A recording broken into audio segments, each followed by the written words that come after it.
you gave evidence regarding Mohammed al-Fayyad's conspiracy. He had these conspiracy theories that MI6 played a role in Princess Diana's death. Why would you even have to testify in such a claim? Damn good question. I think really it was a bit like, holding the onion to Dracula, because there was a group of journalists who just perpetuated these absurd and rather, these absurd claims. I feel, you can't but feel sorry for Al-Fayyad. He lost Dodi, his son, and did he really believe such? Did he really I believe think such maybe, a thing? Or it was just a way for it was just a Gawning. wave. And I was on holiday in Maine the day that Diana was killed in that car crash in the tunnel in Paris. And the facts around the car crash are absolutely clear-cut and simple. There's no, there's no doubt about it. If you had said to me 10 years later, you'll be standing in the High Court giving government evidence at the inquest into her death, I would have said, you must be joking, you must be mad. But that's exactly what happened.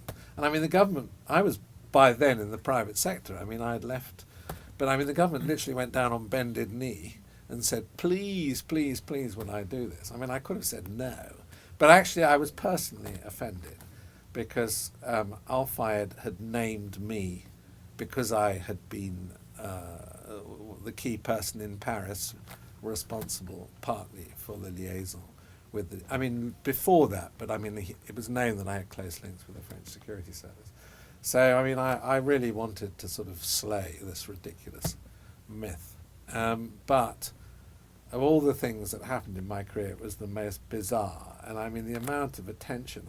After the government had arranged, and after I'd given evidence, and Al-Fayyad had this very, very brilliant lawyer called Michael Mansfield. You probably, he's well known in the UK. And I was in the dock, or in the witness box, giving evidence for a whole day, and being bombarded by questions. And it was agreed because of the frenzied press interest. And in fact, the photograph you used on that poster was taken through a window of a car as I was coming out of the inquiry. So the government decided. I said, look, I need to go off somewhere. So they put me in a little police convoy and drove me straight to Heathrow, and I got on a plane and flew to Rome because I had some business to do in Rome. So I said I'll spend 3 days in Rome.